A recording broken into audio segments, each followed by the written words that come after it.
Pendant ce temps, Talibé Bari, la hache de guerre enterrée à la coordination Ali Poulard. Oui, les images, on les a vues hier sur les réseaux sociaux. Les deux protagonistes, si on va le dire ainsi, de la crise, Elhadj Alseni Bari, intronisé président par intérim de la coordination, et Elhadj Ibrahim Diallo, dit Onatol. Voilà, on les a vus se serrer la main et même se faire des accolades au siège de la coordination Al Poulard du côté de Matam, appelé Soudou Baba. Et donc, on peut considérer que la hache de guerre est désormais enterrée, puisque c'est Elhadj Onatol qui a été le premier, en tout cas, à sortir dans les médias pour dénoncer la désignation de Alseni Bari comme président par intérim. Il y a eu beaucoup de tractations qui ont permis ce dénouement.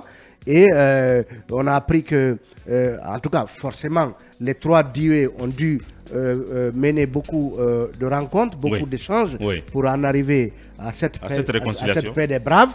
Et finalement, j'ai suivi le récit de Elhadj Ibrahim qui dit, voilà, et Mosaïque rapporte ses propos, il dit que Alseni Bari et lui-même, voilà, qu'il y a toujours eu du respect entre eux, ils ont eu toujours des rapports cordiaux. Bien. Et lorsque les sages de l'abbé ont appelé, ils m'ont indiqué que dans l'histoire, Timbo et l'abbé ont toujours entretenu de belles relations dans la paix et l'harmonie. Bien. Parce que vous le savez, c'est l'abbé qui réclamait justement cet intérim-là, mais finalement, voilà, Elhadj Onatol s'est rangé et j'ai suivi même un pan de son intervention où il dit que ce dénouement a été rendu possible pas seulement à travers l'implication des Dioué, des trois Dioué. Il dit qu'il y a par exemple des ressortissants des autres régions qui ou sont venus chez lui ou l'ont interpellé pour dire de tout faire pour dépasser cette crise. C'est désormais chose faite. Peut-être que la seule ombre désormais c'est au niveau de Tabital Poulakou. Tabital Poulakou avec dont, le nommé Yaya. Voilà, dont le bureau est suspendu par le président de la coordination. Mais qui conteste cette décision. Voilà, comment dire, la légalité d'une telle décision. Qu'est-ce qu'il en sera fait? Toujours est-il que, voilà, du côté en tout cas de la coordination, voilà, la hache de guerre est enterrée. Et les photos sont là pour... en tout cas, la photo est là pour illustrer parfaitement cette réconciliation. À côté, vous voyez donc les deux sages se donnant la main, bien entendu. Et comme on le dit, tout est bien qui finit bien. Cabinet Fofana. Oui, absolument. On a su trouver la solution. Vous savez, nos structures traditionnelles ont des leviers extrêmement importants dont personne ne voudrait s'en passer ou même aller à l'encontre. Je crois que c'est ce qui a permis ce dénouement de... ce petit bobo qu'on a connu quelques jours derrière, c'est allé assez vite. Ça, c'est le contraire qui nous aurait étonné. Le contraire qui nous aurait étonné parce que, comme je l'ai tantôt dit, il y a beaucoup de battements que nous disposons à l'interne qui permettent de résoudre ça. On voit aujourd'hui que les religieux arrivent à calmer un peu la situation. Et il y a d'autres personnalités en dehors même de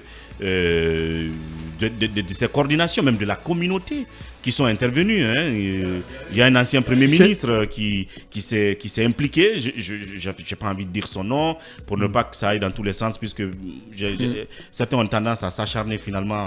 Vous voyez les indices. Oui, non, c'est important. Vous savez, ce sont des structures extrêmement importantes qui sont des structures de recours quand les politiques, par exemple, ne s'entendent pas. Donc, quand ces structures-là sont attaquées, ça veut dire que c'est le fondement même de notre société qui est menacée. Donc, que des acteurs externes au Al Poulard s'y intéressent, c'est bien. Vous savez, ceci peut s'expliquer par ce brassage extrêmement important que notre pays a de si particulier. Et je pense que M. Onatol a finalement compris qu'il n'y avait pas de raison d'aller dans la fronde, puisque l'objectif est justement de concilier les gens. Donc, ils avaient, eux, en tant que leaders, à porter donc l'exemple.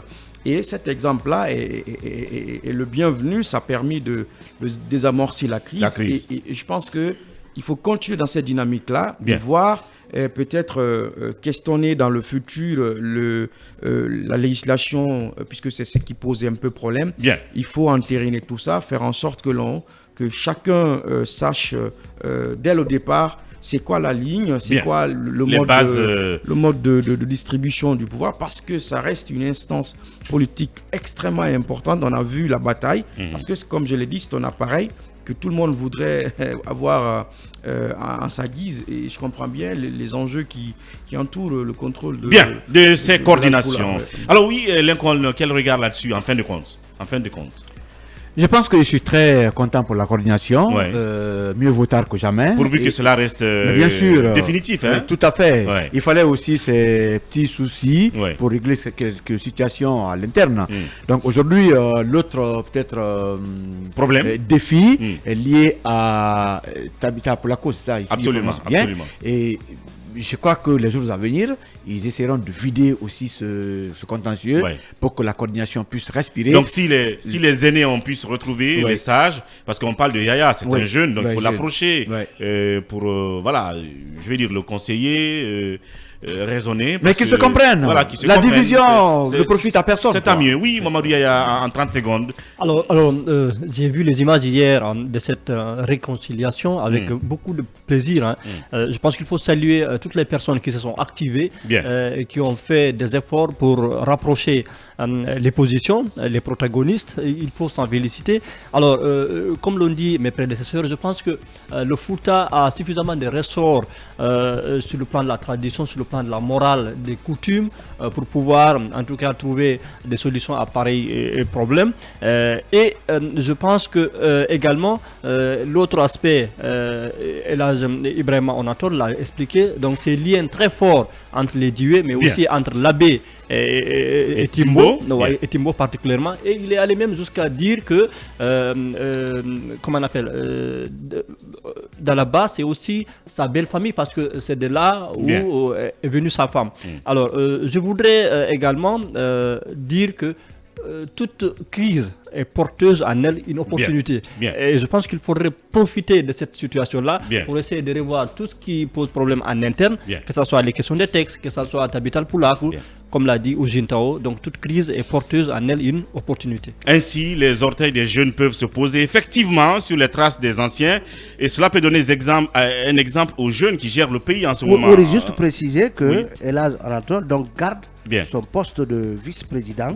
Voilà, dans le bureau exécutif. Dans le bureau exécutif de la coordination. Et là, Alcine a précisé, il dit, moi je suis un homme d'affaires, je suis un commerçant, c'est vous les techniciens, le fonctionnement et tout, vous reviendra. Donc voilà, ça veut dire que chacun sera utile à quelque chose. Pourvu que les politiques et ceux qui gèrent le pays ils prennent un exemple et ils tirent une leçon